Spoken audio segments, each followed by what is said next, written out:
Les mercenaires sont des gens qui font n'importe quoi pourvu qu'ils soient payés. Dans sa vie antérieure, Guilain avait assumé de nombreuses missions au-delà du simple combat.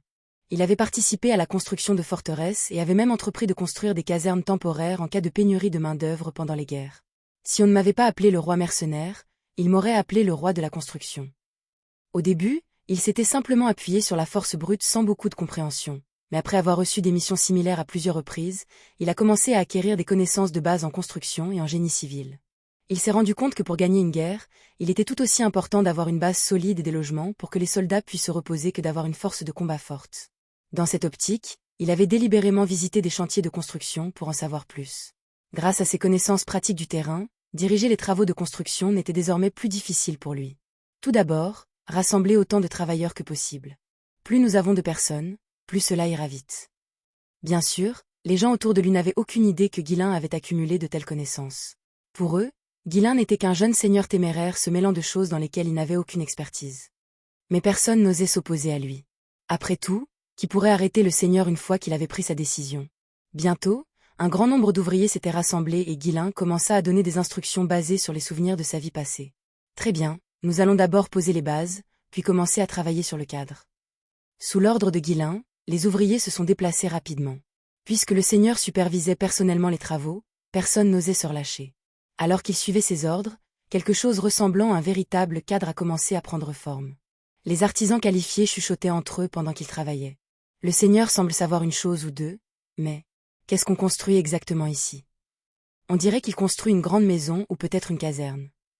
À en juger par la façon dont il divise les zones, il semble qu'il envisage de construire plusieurs grandes pièces et d'y entasser des gens. Construire quelque chose comme une caserne ou un grand manoir avec des quartiers séparés résoudrait certainement le problème du logement. Ce n'était pas une solution idéale, mais comme le temps presse, ce n'était pas non plus une mauvaise idée.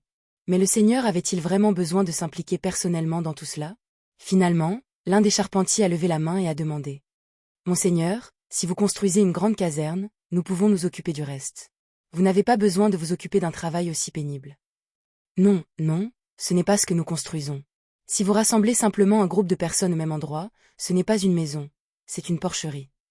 Un autre ouvrier leva la main et demanda. « N'est-ce pas juste un grand manoir avec de nombreuses pièces, comme les maisons des nobles ?»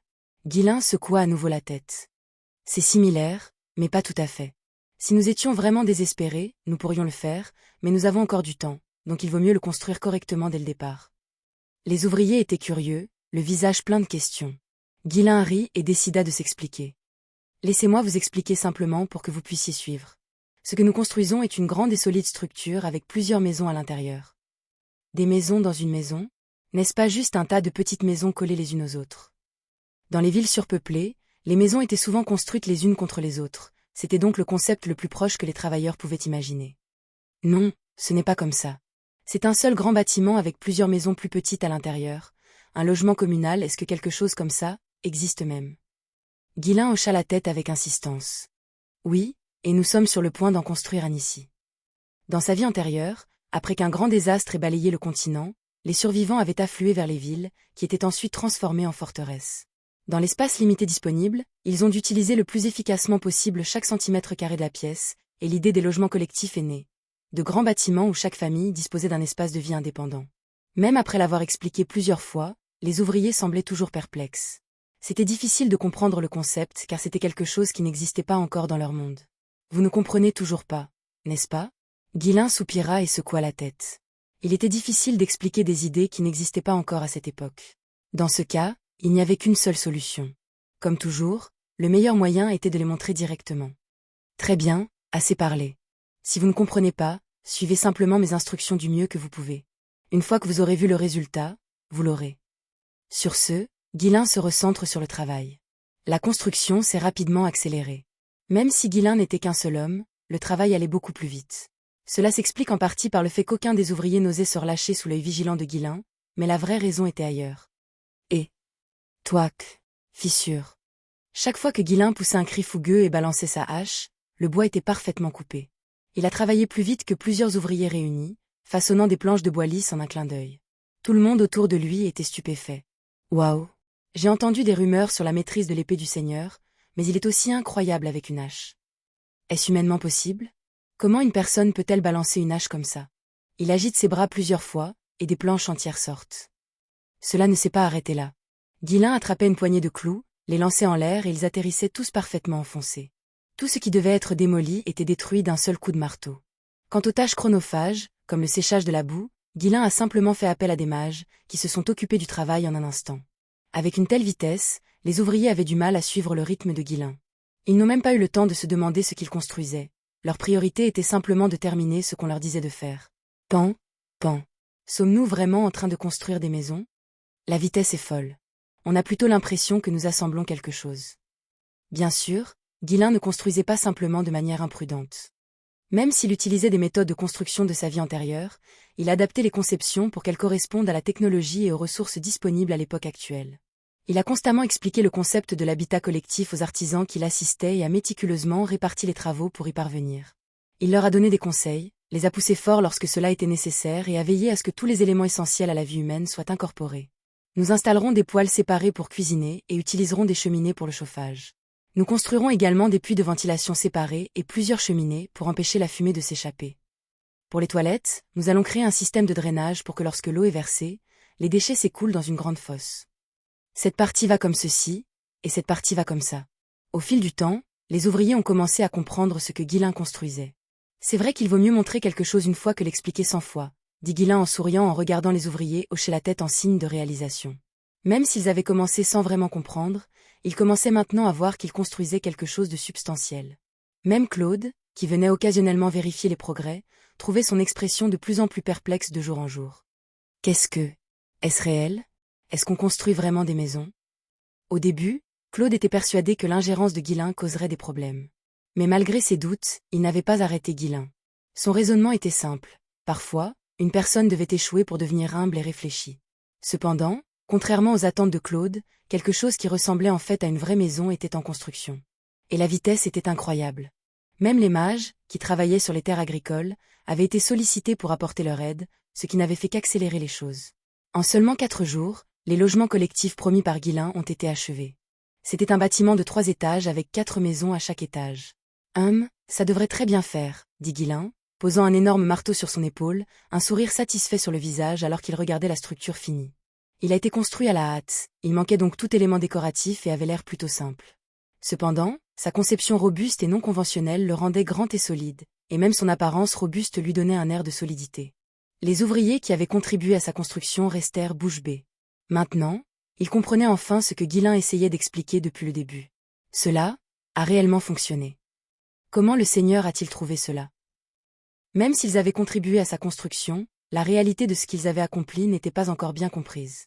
Claude, toujours abasourdi, demande à Ghislain: « Comment as-tu trouvé une chose pareille? » Eh bien, lorsque la construction a commencé à prendre du retard, j'ai juste pensé au moyen le plus rapide et le plus efficace de le faire. Ghislain parlait d'un air désinvolte, mais en vérité, ce genre de logement communautaire était assez courant dans sa vie antérieure. À l'époque, ils avaient utilisé la magie pour rendre ces maisons encore plus efficaces et confortables que celles qu'ils construisaient actuellement. Les bâtiments du passé pouvaient accueillir davantage de familles, certains s'élevant jusqu'à 7 étages. Bien sûr, les nobles et l'élite vivaient toujours dans leurs manoirs, tandis que les roturiers résidaient dans des logements communaux. Ghislain regarda les artisans autour de lui et reprit la parole.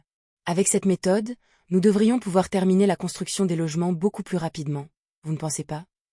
La logique était simple. Si un surveillant ne pouvait gérer qu'un certain nombre de bâtiments, alors la solution était d'augmenter le nombre de personnes vivant à l'intérieur de chaque bâtiment. Et ce n'était pas faux. Avec le temps qu'il a fallu pour construire quelques petites maisons, ils ont construit cette seule grande structure. Oui, si nous continuons à construire ainsi, nous gagnerons un temps incroyable. 10 de ces bâtiments seulement peuvent accueillir 120 familles. Bien. Je vais fournir plus de travailleurs, alors continuez le rythme. Compris. Les artisans, remplis de respect, ont répondu avec enthousiasme à l'ordre de Ghislain. Ils avaient déjà élaboré des plans détaillés pendant la construction, donc reproduire la structure ne serait pas un problème. Les artisans, plus que Ghislain, prennent désormais pleinement conscience du caractère révolutionnaire de cet habitat collectif. Plus ils l'analysaient, plus ils réalisaient que c'était la solution parfaite à la situation actuelle. Ce fut une révolution dans la conception des logements. Il suffisait de briser leurs idées préconçues sur ce que devrait être une maison, et cette structure remarquable était née. En regardant les artisans bavarder entre eux avec enthousiasme, Claude a décidé qu'il valait mieux ne plus trop y penser. Bien, j'avais tort. Je n'aurais jamais dû m'attendre à des résultats normaux de la part de cet homme. Alors que Claude se levait avec une expression résignée, Ghislain se tourna vers lui et lui dit d'un ton réprobateur: Que fais-tu? Tu ne t'en es pas encore sorti? Maintenant que la construction s'accélère, il faut recruter plus d'ouvriers. Ah, compris. Je vais immédiatement émettre un avis pour recruter plus de travailleurs. À la réponse de Claude, Ghislain haussa un sourcil comme s'il venait d'entendre quelque chose d'absurde. Quand comptez-vous terminer à ce rythme? Nous n'avons pas le temps, vous vous souvenez? Nous devons aller plus vite. Hein? Que veux-tu dire par là? Les immigrés. Nous les avons bien nourris et hébergés ces derniers jours, non? Oui, la plupart d'entre eux devraient déjà être guéris, même s'il reste encore quelques personnes malades. Ghislain lui lança un sourire narquois. À partir de maintenant, ce n'est plus un recrutement. C'est un repêchage, tous ceux qui peuvent bouger seront amenés. Les repas gratuits s'arrêtent ici. Les immigrés, qui vivaient confortablement depuis quelques jours, ont immédiatement compris ce qui se passait lorsque les projets de décret sont arrivés. Ce n'était pas une surprise pour eux. Ils savaient qu'à cette époque, aucun seigneur ne fournirait quelque chose gratuitement. Certains se sont même sentis soulagés d'apprendre la nouvelle, car ils s'y attendaient depuis le début. Personne n'a résisté. Comme du bétail conduit à l'abattoir, ils suivaient les ordres sans grand enthousiasme. Tous les immigrants valides ont été forcés de travailler à la construction de logements ou au défrichement des terres agricoles. Mais une fois qu'ils ont commencé à emménager dans des logements communautaires, leur attitude a changé. C'était réel? Ils nous donnent vraiment des maisons, pas seulement des tentes? Je pensais que c'était un mensonge. Je pensais que ça allait être comme vivre dans une caserne avec tout le monde. Mais c'est incroyable. Obtenir ma propre maison, était-ce aussi simple? La plupart des immigrants ont été chassés de force des bidonvilles. Les maisons dans lesquelles ils vivaient étaient à peine debout, des cabanes décrépites qui protégeaient seulement de la pluie. Certains vivaient dans des tentes en ruine ou dans des abris rudimentaires fabriqués avec tous les matériaux qu'ils pouvaient trouver. Nés sans rien, ils s'étaient résignés à vivre des vies difficiles et amères, sans jamais savoir qu'il existait une autre solution. Mais ici, les choses étaient différentes. Travailler dur leur avait valu une récompense. Même s'il s'appelait logement communal, il était bien plus grand et plus propre que n'importe quelle cabane, et chaque famille avait son propre espace de vie clairement défini.